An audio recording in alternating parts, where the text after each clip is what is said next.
Cormac, I passed. You passed. I didn't even see the obituary. Passed my final inspections today. Oh my goodness. Final inspections for this phase, but For phase 0.1. I'm sorry. I always look for the like, yes, but it's only. Yeah. What a project manager. I could bring up your recent submittal woes. Hey, so you passed. We passed, yeah. Changing the subject. I was just kind of thinking through the process up here, and I live in an unincorporated part of the county. And so the building department is in the county records area, Okay. building and planning, and pull permits. And I thought it would be fun to kind of go through the process of what this first taste of doing something like this in Oregon is like. It just seems very different. And it's way different than commercial projects or public projects for obvious reasons. We just added a bathroom to the house. But just living in a more rural area and that side of things. So we go to the county and we take out our 3 different permits we need. So as a homeowner, you can pull your own permits, or if you hire a contractor, they have to pull the permits. So we did this project, and so we pulled the permits. And So you're CMing, you're GCing, not GCing. you could do that, but I think you're mainly doing the work. So yeah, we definitely had some help along the way because there's people who do things better than I do in different trades. So definitely brought that in. But the whole idea of, you go in for a permit without any drawings at all, and you say, we're going to add a bathroom to the house in the existing footprint, not an addition, anything like that. And you get 3 different permits for that. You get a plumbing permit, you get an electrical permit, and you get a mechanical permit. Nobody asks at all what this thing is going to look like. There's no talk of that at all. Did you do any framing of any kind? Yeah, we did. And so you don't have to do like... Nope, nothing at all. And so I'm sure the inspectors are just like, they see whatever they see when they go there, and they pay attention to whatever they pay attention to, and they pass or fail you based on what they see in the moment, and they don't care about knowing what they're going to see before they go there. So they just kind of take it in as it hits them. There's like all these things that you could fictitiously kind of make up ahead of time. Oh, they're going to look at this, and they're not going to like this, and they're not going to like that. And it's like when they actually come, they're just looking at what they look at, and I think they would prefer not to talk to you at all. And that's how it seemed to me. And not only that, but it's like, you don't know what they're going to notice. You don't know what they're going to look at or call you out for or anything. And so, of course, we want to do it right, and we want to do it well, and we don't want to have any issues. And so I obviously made small talk and had great conversations with these different inspectors, but it was still really interesting just to go through the process. So we had to get a rough inspection and a final inspection for those 3 disciplines. And they told us that all the inspectors are cross-trained, cross-discipline. So basically you set an appointment on the day before you want them to come, and you can set it for 1 or all 3 or 2 of the 3, whatever you want. Just show up. So Oregon Bob inspector can come out and he's looking at plumbing or... Yeah, plumbing or mechanical or electrical. Yeah. And so they're training a new guy to do just the plumbing part of it. So they didn't set it up so that they just signed off on all 3. Like they explicitly said, the plumbing guy's following me in 30 minutes. And because they're training him and we want him to get a lot of experience, we want him to see a lot of things and get a bunch of permits under his belt, which makes sense, right? Because he's a new guy on the team and that's his specialty background. So that's how they're giving him more seat time. They show up and they do the rough inspections. What does rough inspection mean to you? This is where I think the conversation could be kind of interesting, because as an architect, thinking about the things we're not allowed to think about, means and methods, thinking about, we do think somewhat about sequencing, but we're not responsible for it when it comes to like the actual construction of the project. What does that mean to you? Talking about a rough inspection? Rough inspection. Yeah. What do you think the level of completion is at a rough inspection? So let's just say electrical. I'd say electrical. You've got your boxes put in there. You've got your conduit run. Maybe you've got your wires pulled from the box to the outlets. It's everything up to probably final connection. Okay. And what do you think it means for plumbing?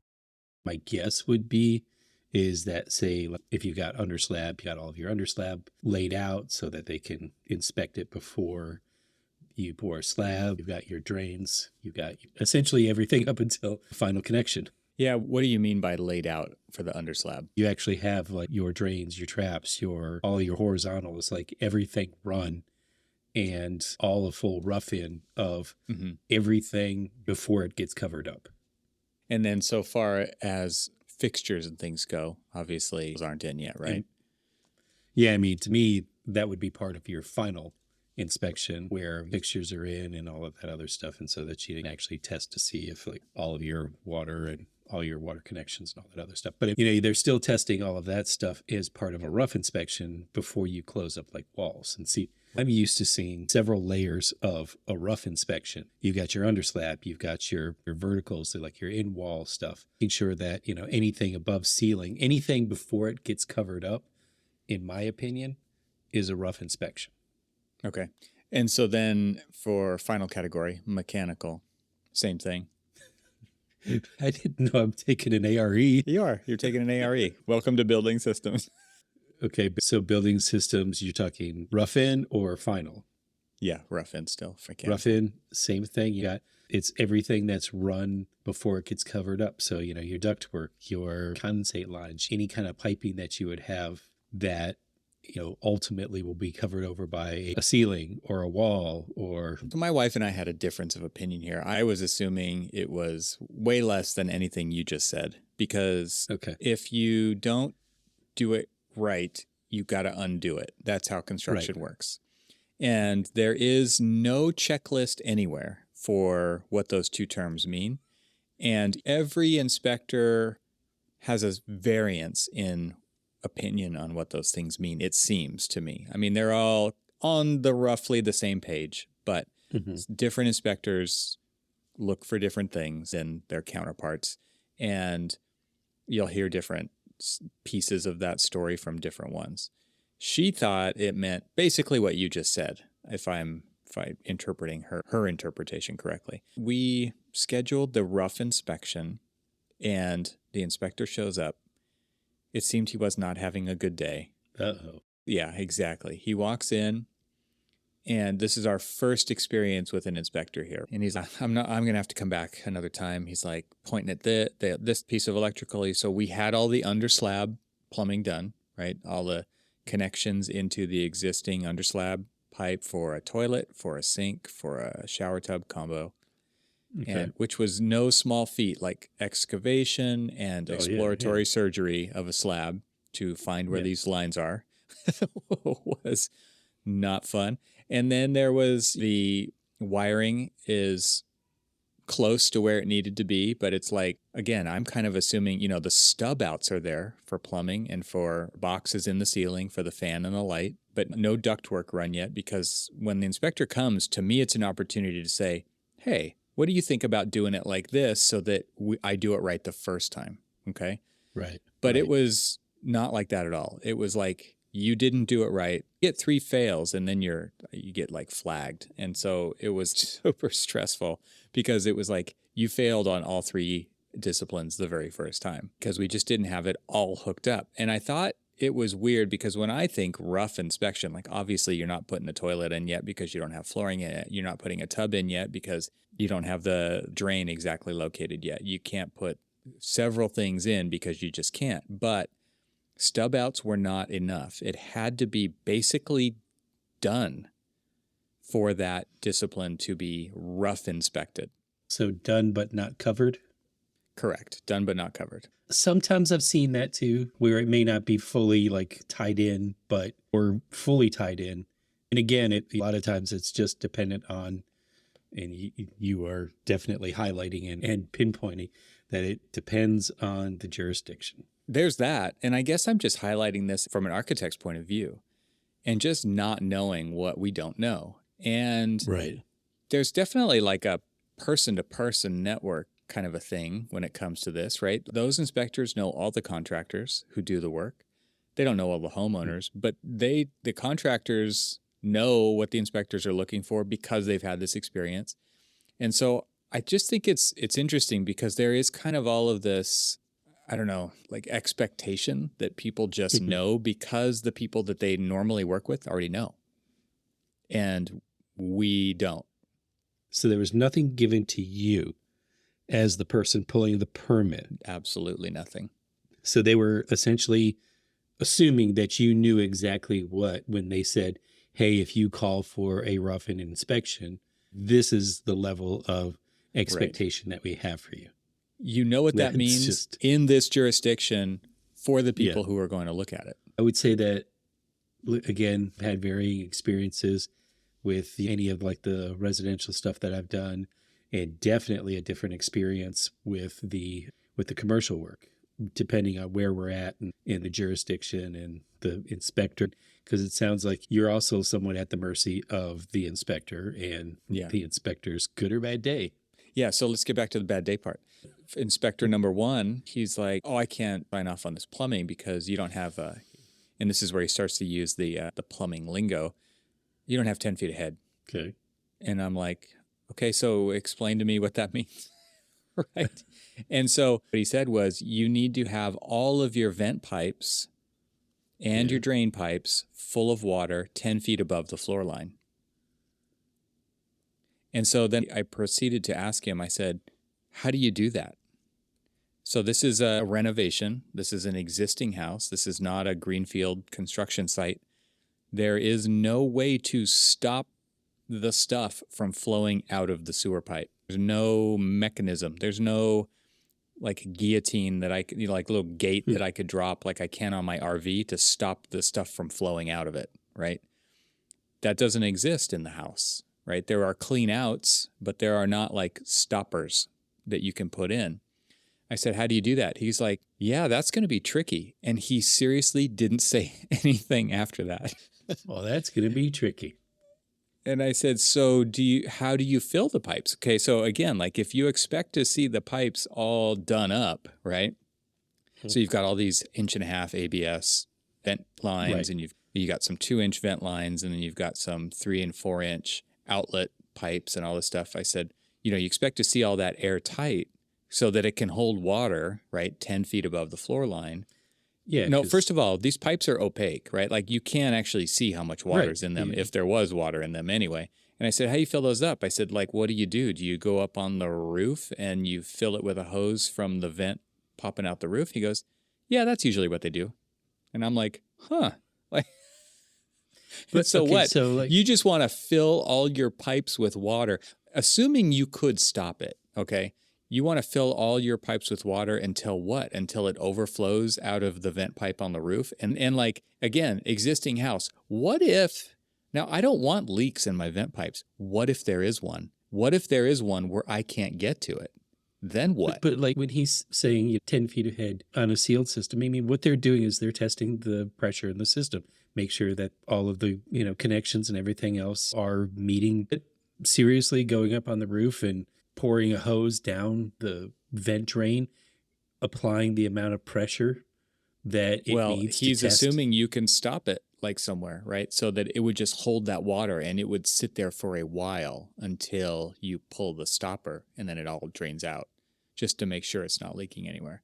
The other way to do this is with an air pressure test. But from what I did a little looking things up, and it looks to me like you're not allowed to air pressure test ABS. You can air pressure test metal pipe, galvanized pipe, iron pipe, but you're not supposed to air pressure test ABS. And even if I was a little unclear, but it was a very low amount of pressure too. It was like 5 pounds. So anyway, long story short, it's like, how are you going to do that? Yeah, that's going to be tricky. Well, okay, so there's 2 things you got to solve for. You got to plug it up and you got to fill it. And I can figure out the filling part, but the plugging up part, yep, that's going to be tricky. And it's like, see you next time. That was it. And I was just like, whoa, that was a bad first experience with an inspector. And what if he comes back the next time? Was my next thought. Anyway, yeah, I'll take questions at this time. I was going to say, you passed. So obviously, what did you do? Yeah, so I buttoned all of those systems up and finalized them. And It's interesting because when they come back, the next time the guy came back, it was a different guy for all three disciplines. So it was three other guys who came in for each system, even though we had scheduled them all on the same day. And even though we were told that they would be cross-disciplinary, they were doing this training thing with this new guy. So they didn't want to take his job away from him. So basically got to talk and meet these three other guys, and they were all great guys, really nice, really low key, and very helpful in contrast to the first guy who came in. They explained to you, what it means for 10 feet ahead and all that other. They came in, I had basically buttoned everything up, and it was like I specifically signed up for a mechanical and an electrical inspection, but not a plumbing inspection, so that when the inspector came, my thinking was, I'm going to pick his brain about the plumbing because he's not going to be giving me an X mark for something I can't solve on the plumbing. All I'm going to do is talk to him about it. So that was the plan. And the guy came in and he was like, I don't really think that's doable on a house renovation project with you as a homeowner. So I would give you a pass on that. And I'm like, well, how can I guarantee that you'll be the guy who will come? And he's like, yeah, you can't do that. And I was, oh no, it's like you're playing roulette with the guy who will pass you. Long story short, it was interesting that when the plumbing guy came, he didn't ask about that at all. He looked at other stuff. Was it the same guy? No, it was a different guy. So Different that's from the other guy from the other guy? Yes. So this is guy number 3. It was guy number 3 or 4, like depending on the order, right? So yes. And so everybody did have comments, but they were like, you can overcome this by doing this, very helpfully. It was like I had run 3-inch exhaust tubing for my exhaust fan. And he said, new code is it's got to be smooth and 4-inch, or it can be flex 5-inch.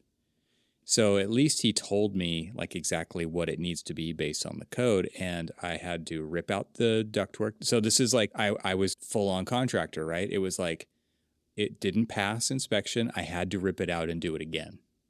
Got all that done. I had sealed it up with duct tape, 3M, the good stuff. Not acceptable. You have to actually use like foil tape. You had to take all the tape off and do that again. But luckily, instead of him just taking off marks, he said, just text me a picture and I'll sign off on it. That was super cool. See, now, when you're talking about duct tape for a duct, I automatically think of the foil tape, not duct tape. Well, when you're in that aisle at Home Depot, guess what is right next to the ducts? It is the duct tape, the 3M duct the tape. plastic. Yeah. They have both of them there. But it's like, which one are you going to buy? The $25 roll or the $6 roll? Yeah. You bought the $31 roll. I probably did. Because you bought the $6 roll and the $25 roll. Yeah. So that was rough inspections, and it was rough. These were seriously rough inspections. I learned a lot. And it just makes me think about the education of an architect. It makes me think about what we don't know about how things are actually built, even though I feel like I have a lot of building experience. I don't have a lot of all of the kinds of building experience. I definitely don't have a lot of these kinds of systems, installation and design experience, whereas I do have a lot more framing experience, for example, and things like that. So that's interesting, though, because I truly feel that there's a knowledge difference between somebody who spends most of their career as a residential architect and, somebody who spends most of their career as a commercial architect, because there are going to be some things that residential architects will know that commercial won't know, because they're hands-on a lot of times with the contractor talking through a lot of these smaller issues. Sure. I mean, we don't spend a lot of time sitting there with the mechanical contractors or the plumbing contractors really talking through a lot of that stuff, because structural, maybe your facades, your window guy and all this other stuff, but because of larger scale, a lot of times we don't really spend a lot of time. Now, I've spent some time with a lot of like the adaptive reuse, learning a lot of this. but probably not as much as if I was just a commercial architect versus a residential architect who will learn a lot more about the mechanicals. A lot of times they're the ones designing it. A lot of times they don't have engineers. They are the engineer for a lot of that Yeah, stuff. exactly. And so they have to learn all of that. I have that sense too. And I don't know how true this comment will be. My sense is that it's more true than not. But it's the idea that those architects are doing their own CA. If, again, I don't know for sure. I'm sure a lot of architects don't get hired to do CA phase on their projects, but they do get out there and they see the installations and they're doing project after project. Whereas like in the public work realm that I come from, you have a CA person who goes to a weekly OAC, owner architect contractor meeting, and goes through all the issues and walks the site. And that is one person of a very large team. And that very large team never does that except for maybe twice during the whole thing. So when you don't get out there and get that site visit experience and you don't see it at all those different phases, the primary steel going up, and then you start to see some of the systems going, you see the wall framing, then you start to see the electrical, then you don't see all those. You just don't know this stuff, right? And so again, you're hiring a consultant to do your electrical engineering. You're hiring a consultant to do your plumbing. You're hiring a consultant to do your HVAC, your structural, all those things where, like you said, when you're doing residential, a lot of times you're probably doing most of that just as the architect. Yeah. So we got to the point where we called for the final inspections. And, again, you kind of just hope that the cool guys show up when you do this. And they did. And so I'm happy to report past final inspections. And, they want to see it once it's all buttoned up. So kind of just demystifying the inspection process. They want to see it once during the rough to make sure all the stuff is put in correctly and that it's airtight and that the wiring's done right and the switches are in and the outlets are in and all of those things. And then final is drywall's up, floor's in, fixtures are in place, you can turn them all on, the light switch cover plates are on to that level. So then you can actually get signed off. So it is like done. So I think the main thing there is like making sure you didn't add anything else or take anything away or anything like that, that trying to pull a fast one on them. They just want to make sure that it was a completed project exactly as intended. Okay. Phase 0.01 is done. Exactly. And this is for your bathroom. It was an additional bathroom. Yeah. Okay. And so the next adventure. I had an electrician come today for a bid because we got to add like multiple circuits to our downstairs area. So that would be the next phase, and like a 60 amp panel that's extended from the main panel. So you're talking about some pretty heavy duty wire running at like 60 feet through soffits, and I'm not going to do that. Yeah, I was going to say, so where do you feel like your limitations are in doing a lot of this stuff? Time is the biggest limitation. I know that's not the question you were really asking, but that is the biggest answer is time. Yeah, I understand the situation, so I get it. Because, there are so many things. So, like I'm looking at, obviously, doing some renovation or just finishing out the basement. Everything about the upstairs are pretty well done enough. There are things in the future that I'll probably change. Yeah, make it a little bit more of my own, but nothing urgent. All of that is perfectly serviceable. Everything looks nice. It was a move-in ready home, even though it was a 1941 thing. But, the basement's unfinished. Now, good thing is the basement's actually got a decent size floor to underside of structure. So I can, comfortably fit it out and have a decent downstairs. Plus, I kind of have like a couple of different realms of things, like say when you come out to Old Detroit for a visit, got a place to put you. But I play in my head, what can I do versus what am I going to have somebody else do? And of the things that I think I'm going to need to have somebody else do, I always ask myself this question, am I sure that I can't do that? I have always done that, the try it first thing, and figure out if this is something you'll ever do again. So there are things I won't do again. And I'm sure I've mentioned them before, but it's like I will never do a roof again. I've done a roof once. I will never, ever do a roof again. I realize that I'm not the drywall artist. I'm no Michelangelo when it comes to mud and drywall.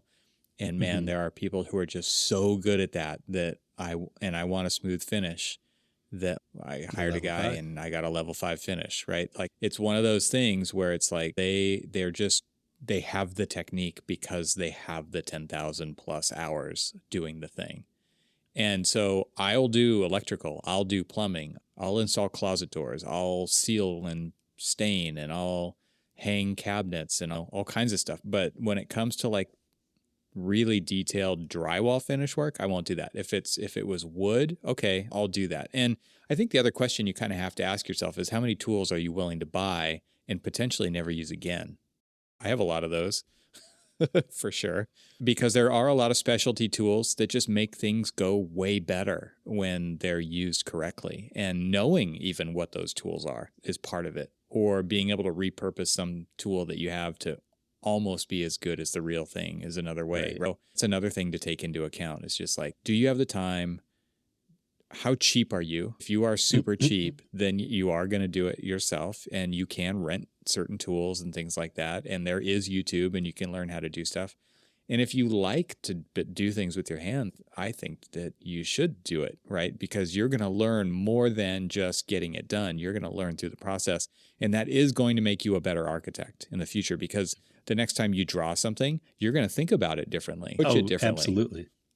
So it's a huge piece of it. And I encourage that. I think the farther we get away from actually the hands-on part, the worse off we are as a profession. And I know that there's this huge aversion to risk, and there's legal, and there's all these things. But like if you can do it yourself in your own place, and you're not learning that stuff on the job, I think, like it is going to make you a more valuable architect as well. So those are kinds of the main questions I would ask myself: is how cheap am I? How much time do I have? How much money do I have? How many tools am I willing to buy? How much time am I willing to spend learning how to do this? And what if I have to tear it out and do it again? It's like, those are kind of the main questions I would ask. I love that you said all of that stuff, because we often look at, or at least I look at, the knowledge base of architects of yesteryear versus the knowledge base of the architects of today. And it is not an apples to apples comparison, for the simple fact that we have such differing technologies in the way that things are built, in the performance standards of the products that we select and put on buildings, and just so many different things that we could talk about.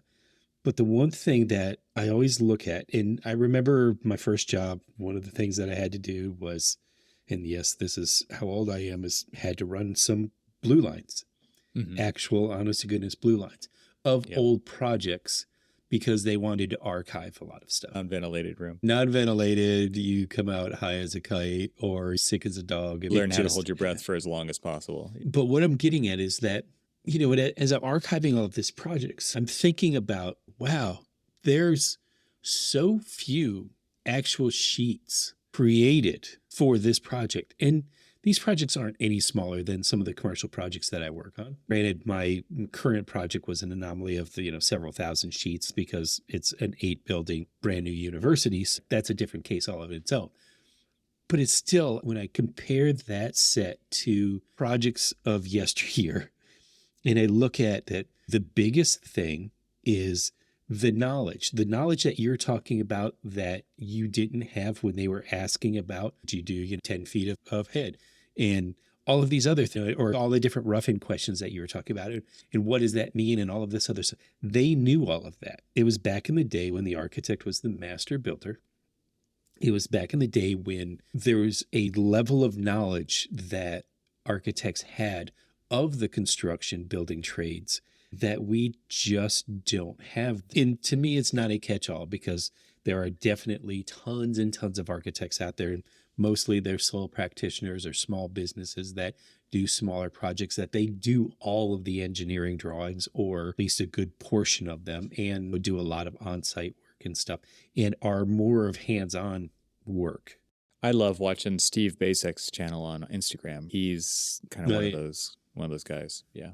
Put a link to that. There's this, and you said it, you hit on exactly why we don't do that anymore. And it came down to liability, and you don't want to assume certain liabilities. Now that there are the trades of electrical, plumbing, mechanical engineers, structural engineers, civil engineers, and all of this other stuff, we don't want to do all of that. Not only that, but those are an enormous undertaking as well. It's Oh, yeah, just absolutely. it's a literal crap ton of work. I have a set of drawings of a extraordinarily large church in Montgomery, Alabama. And that set of drawings was 8 sheets of architectural.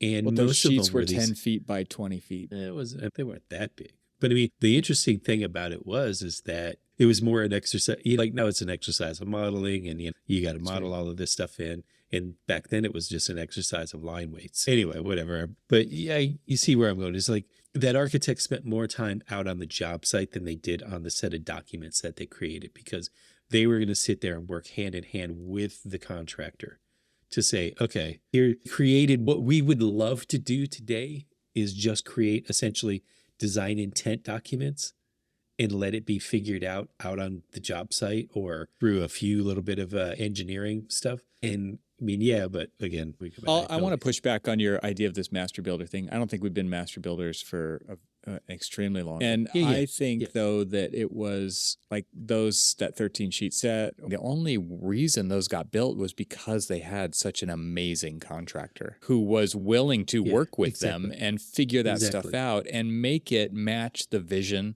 of the design intent. And it's like, I remember when I started, HVAC was single line drawings, right? It was very much, we're going to figure this out on the site. And it was like, there was an understanding of like what was necessary to run ducts and electrical and plumbing and sprinkler and all these things in the ceiling. And we needed enough space for that, but there wasn't any clash detection, right? Like there was none of that. And so because it was like, no, you knew you could rely on the contractor to figure this out because they were amazing at what they're doing. And they're not going to look for ways to nickel and dime the client through change orders through this adversarial construction process. And that's very different today.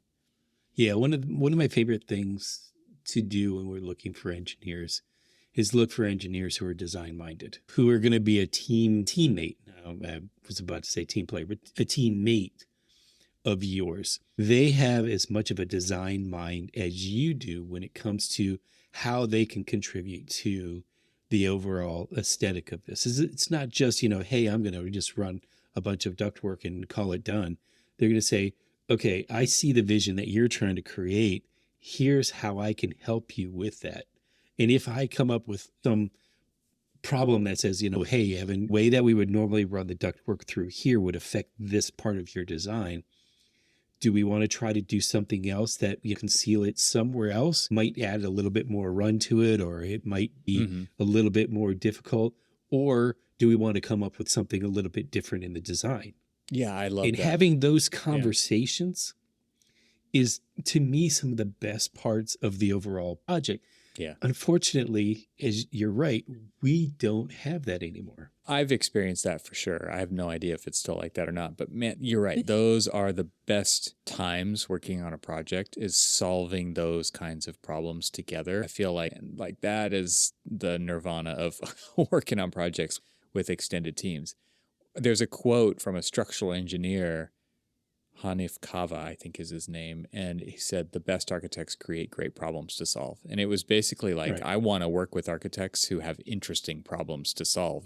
I don't want to just work on steel buildings the rest of my life. I don't want to work on whatever's the easiest or the most efficient or the thing I can charge the most for the least. It was like, I want to work on interesting stuff. And to me, those are the kinds of moments that you're talking about, is when I've had that exact experience with structural engineering. And you pose a question like, well, what if we punch a hole in the wall and we backspan the beam this far? Could we then cantilever it out and do this thing? And he's like, yeah. You just see them light up and they're like, well, that's a cool idea. I haven't done that on a project before. And it's like, okay, now the gears are turning. This is going to be a cool experience. And I'll even take that one further. That guy's boss then at one point took him off the project, and we're like, why'd you take him off the project? It was going so well. And he's like, he was spending too much time on your project. You're like, yeah, but we want him back. Oh my gosh, it's so deflating. You finally find an engineer on this that actually wants to do these really great design problems. He wants to figure them out, and then he's not allowed to by the boss. Some of my favorite projects are when I get to expose the structure. And obviously, when you're exposing the structure, it changes it to a completely different level of finishing that exposed structure. And when you get a chance to do that, this exactly what you just said is that these structural engineers get so excited because now they get to design. They 'Cause they're don't so just, used to us just covering up their stuff exactly. that It's not in going the to be just model, this generic plates. when it's like a brace frame building and they don't model in the knife plates, and then Exactly. they show up on site and you're like, whoa, those things are the size of a semi truck. Where those, and they're Mhm. like, well, people just cover them up. Yeah, So we don't model them. This was back in the day. We don't model them. And it's like, oh, I wish I would have known that those were going to be there. Yeah, just a different side of that coin that you're talking about. yeah. There's a huge value in that kind of collaborative experience, in the hands-on side of actually building things, having to figure it out. I can't tell you how many times we went downstairs and it's like, how are we going to do this? Because again, we didn't have any, we had some drawings. My wife and I drew this thing up, but it was very rudimentary, just so that we Mhm. understood what we were getting into and how the layout was going to work. But it wasn't like we hadn't figured out how the duct was going to run from the ceiling fan over to the chase. It was like, Right. you figured that out in real time as we went and thought we had solved it 4 different ways before we actually solved it. Mhm. And that to me is an invaluable experience when it comes to being an architect, because you're going to take that with you and you're going to apply it to projects. And this is not the kind of thing that anybody teaches an architect in school, an architect in No, training. no. None of this. These are super valuable experiences. And this is why I really advocate for architecture students to intern in construction if Oh, you yeah, yeah. possibly can, because you're going to learn so much about actually getting architecture built. And we all know if it doesn't get built, it doesn't count. So, Exactly. I think every architect should do their own home renovations, because then they'll actually see, one, okay, if I can't understand how to put stuff together, how am I going to expect other people to do that? You know, like yours, you were talking about knowing where your limitations are, knowing what you can do, what you can't do, but also knowing what actually everything that all of your intentions, all of your design intentions, what does that actually mean in the real practice of getting them out, I'll tell you getting what, them built? what just crossed my mind as you were saying that is we actually learn the value of compromise. Yeah. Because Oh, yes. when you're Yeah. designing, like, you could just not compromise, right? And you can be that designer, you could be that architect. And then there's like actually having to build something. And there's a trade-off, not only in outcome, but in craftsmanship, what you're actually capable of producing. Right. And that obviously changes over time.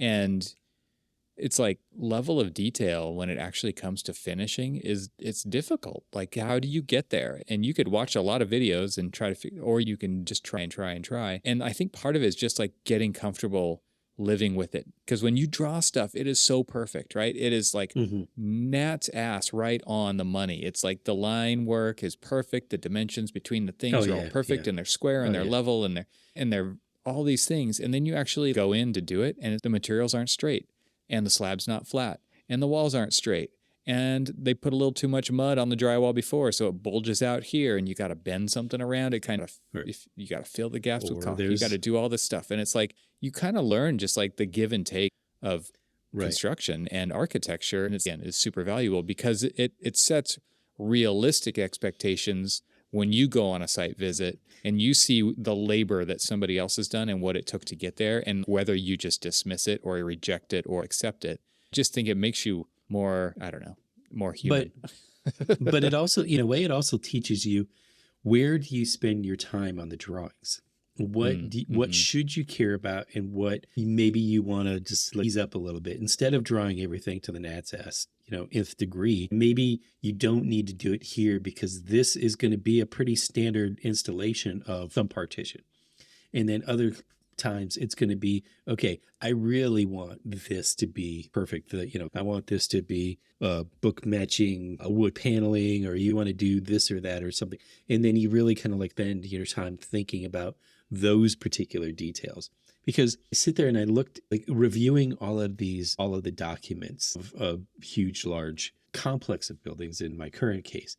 And you're looking at all of these details, and every one of these details, there's so many different unique things about them and all that other stuff. And you think about it, it's like, why are all of these unique, why are these similar conditions drawn uniquely? Let's spend more time kind of making things uniform and then spending more time on those one-off things, making sure that those are right. You don't have to mandate every single solitary wall in there, because the guy who's going to be putting them up has put up so many more walls than you've ever drawn.